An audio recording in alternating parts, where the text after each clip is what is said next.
Good morning, everyone, and welcome to today's lesson. I'm Deborah Fraley, and we are on A Course in Miracles, Lesson 135, followed by a light language activation. Lesson 135. If I defend myself, I am attacked. Number 1. Who would defend himself unless he thought he were attacked? That the attack were real, and that his own defense could save himself. And herein lies the folly of defense. It gives illusions full reality and then attempts to handle them as real. It adds illusions to illusions, thus making correction doubly difficult. And it is this you do when you attempt to plan the future, activate the past, or organize the present as you wish. Number 2. You operate from the belief you must protect yourself from what is happening because it must contain what threatens you. A sense of threat is an acknowledgement of an inherent weakness, a belief that there is danger which has power to call on you to make appropriate defense. The world is based on this insane belief, and all its structures, all its thoughts and doubts, its penalties and heavy armaments, its legal definitions and its codes, its ethics and its leaders and its gods, all serve but to preserve its sense of threat. For no one walks the world in armature, but must have terror striking at his heart. Number 3. Defense is frightening. It stems from fear, increasing fear as each defense is made. You think it offers safety, yet it speaks of fear made real and terror justified. It is not strange you do not pause to ask. As you elaborate your plans and make your armor thicker and your locks more tight, what you defend and how and against what. Number 4. Let us consider first what you defend. It must be something that is very weak and easily assaulted. It must be something made easy, prey, unable to protect itself and needing your defense. What but the body has such frailty that constant care and watchful, deep concern are needful to protect its little life? What but the body falters and must fail to serve the Son of God as worthy host?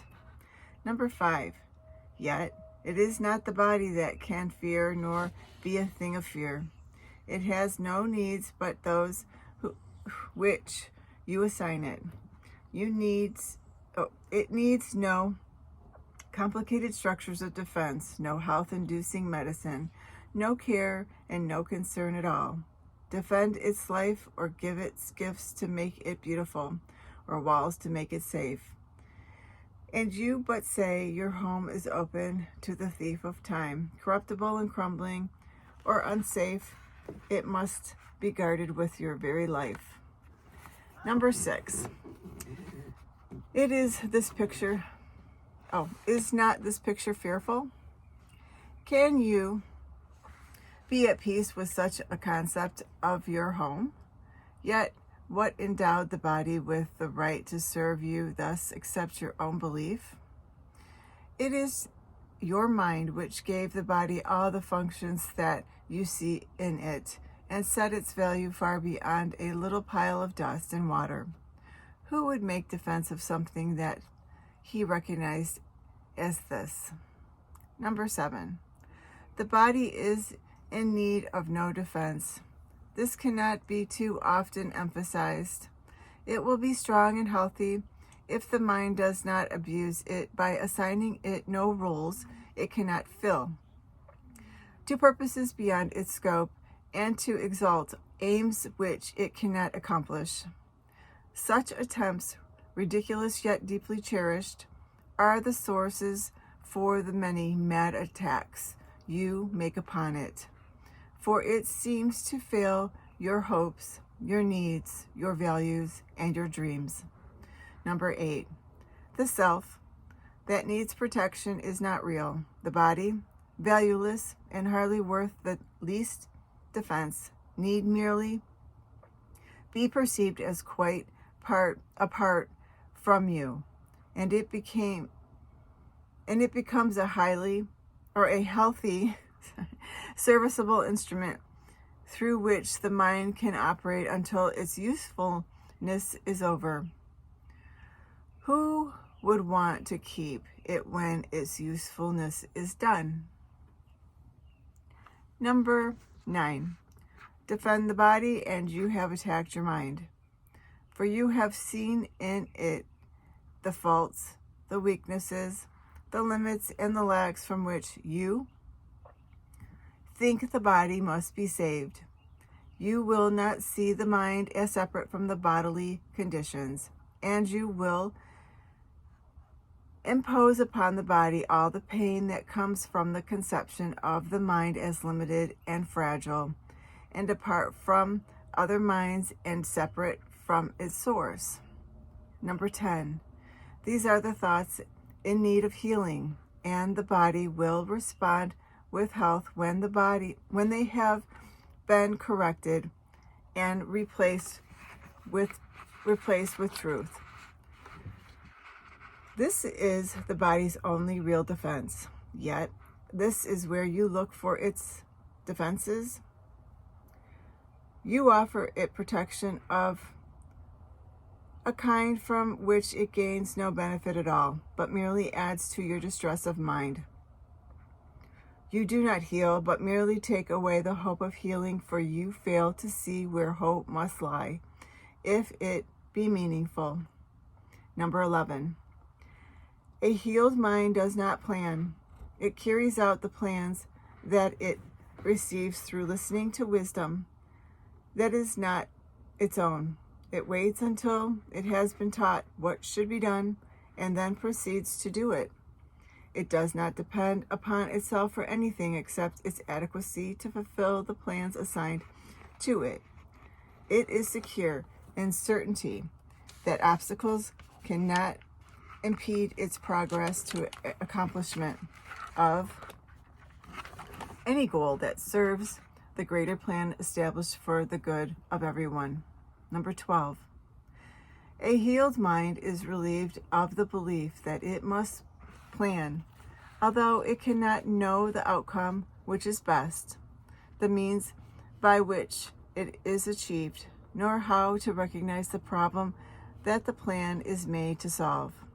It must misuse the body in its plan until it recognizes this is so.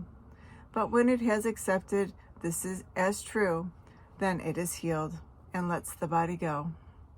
Number 13. Enslavement of the body to the plans the unhealed mind sets up to save itself must make the body sick. It is not free to the means of helping in a plan which far exceeds its own protection and which needs its service for a little while. In this capacity is health assured. For everything the mind employs for this will function flawlessly and with the strength that has been given it and cannot fail. Number 14. It is perhaps not easy to perceive that self-initiated plans are but defenses, with the purpose of all them were made to realize. They are the means by which a frightened mind would undertake its own protection at the cost of truth. This is not difficult to realize in some forms which these self-deceptions take, where the denial of reality is very obvious, yet planning is not often recognized as a defense. Number 15. The mind engaged in planning for itself is occupied in setting up control of future happenings. It does not think that it will be provided for unless it makes its own provisions. Time becomes a future emphasis to be controlled by learning and experience obtained from past events and previous beliefs.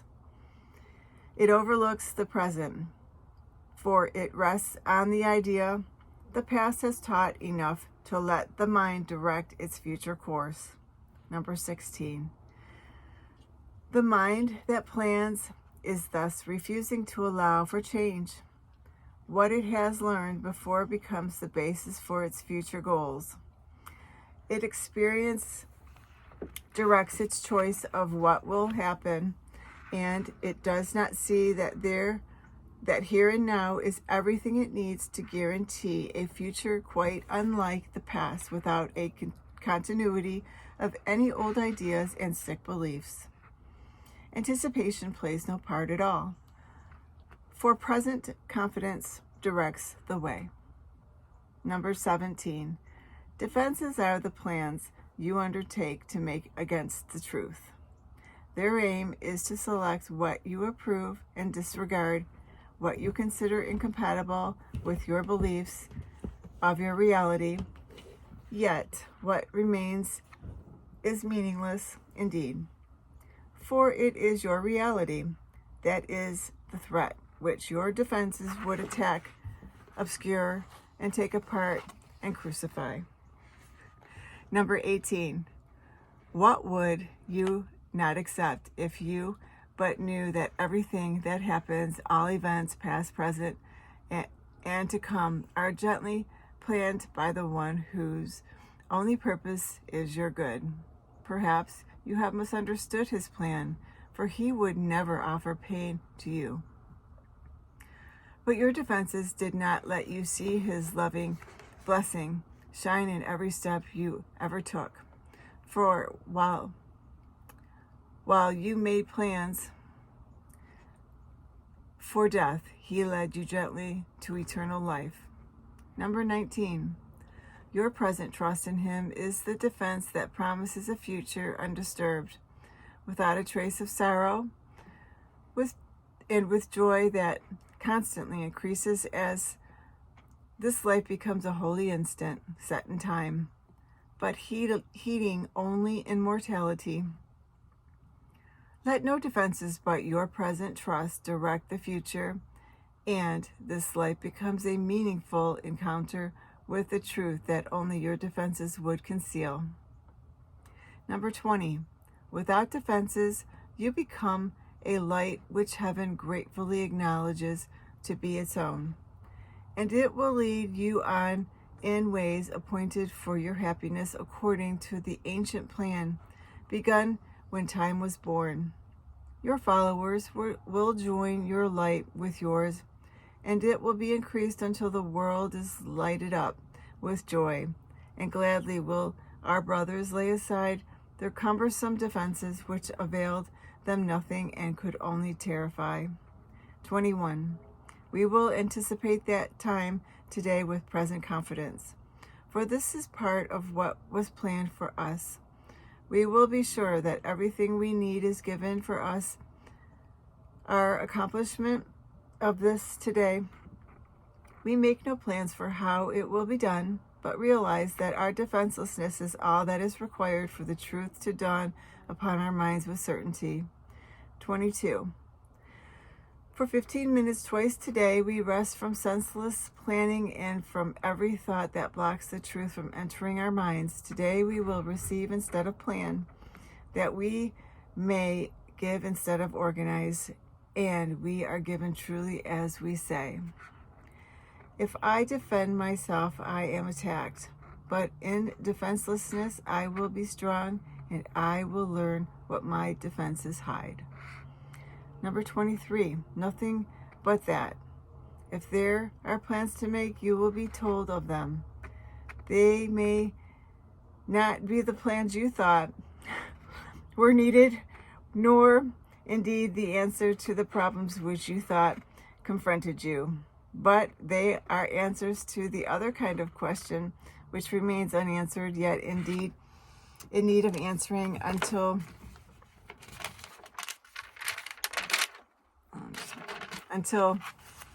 the answer comes to you at last. Number 24. All your defenses have been aimed at not receiving what you will receive today. And in the light and joy of simple trust, you will but wonder why you thought you must be defended from release. Heaven asks nothing. It is hell that makes extravagant demands for sacrifice. You give up nothing in these times today. Undefended, you present yourself to your Creator as you really are. Number 25. He has remembered you. Today, he will remember him. For this is Easter time in your salvation, and you rise again from what was seeming death and hopelessness. Now is the time of hope reborn in you, for now you come without defense to learn the part of you within the plan of God. What little plans or magical beliefs can still have value when you have received your function from the voice of God himself. Number 26. Try not to shape the day as you believe would benefit you most, for you cannot conceive of all the happiness that comes to you without your planning. Learn today. All the world will take this giant stride and celebrate your Easter time with you. Throughout the day, as foolish little things appear to raise defensive in you and tempt to engage in weaving plans, remind yourself this is a special day for learning and acknowledge it with this. This is my Easter time, and I would keep it holy. I will not defend myself because the Son of God needs no defense against the truth of his reality. So that was lesson 135.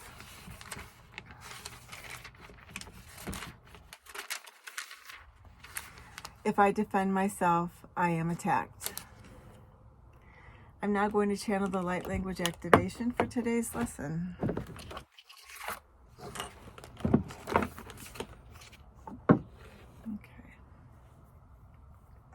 Okay, Fred, you're going to have to get down, buddy. Come on. Thank you. No, get down, buddy. Come on. Come on, down. Down. There you go. Thank you.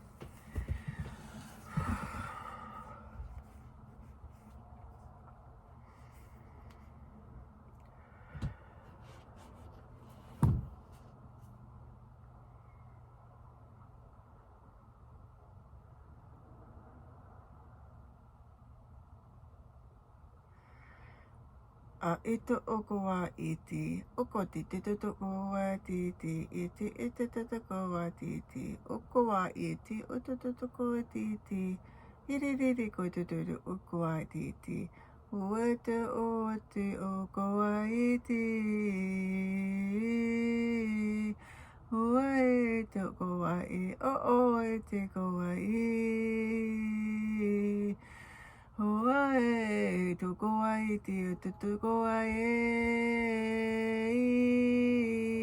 o te go ai, o te to go ai,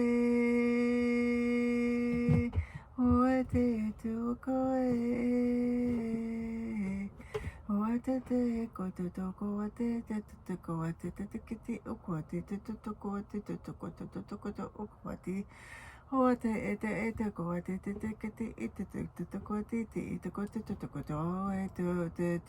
go te. Thank you for joining us. Please like, share, and subscribe to allow others to benefit in the teachings. Namaste.